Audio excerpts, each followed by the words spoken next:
ఇక ఈరోజు నాగర్ కర్నూలు జిల్లా ప్రధాన వార్తలు చూసినట్టయితే ముక్కోటి ఏకాదశి పర్వదిన సందర్భంగా నాగర్ కర్నూలు జిల్లాలోని వైష్ణవ ఆలయాలన్నీ కూడా భక్తులతో కిటకిటలాడాయి.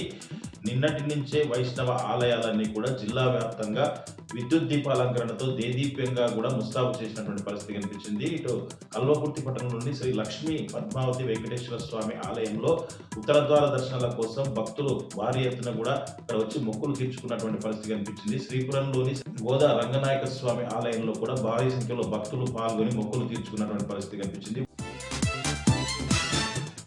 మరొక వార్త చూసినట్టయితే కల్వకుర్తి నియోజకవర్గంలో కంటి వైద్య శిబిరాలతో అంధత్వాన్ని అంతమొందించి ప్రజల జీవితాల్లో కంటి వెలుగులు నింపాలన్నదే తమ ఉద్దేశమని ఐక్యతా ఫౌండేషన్ చైర్మన్ సుంకిరెడ్డి రాఘవేంద్ర రెడ్డి అన్నారు.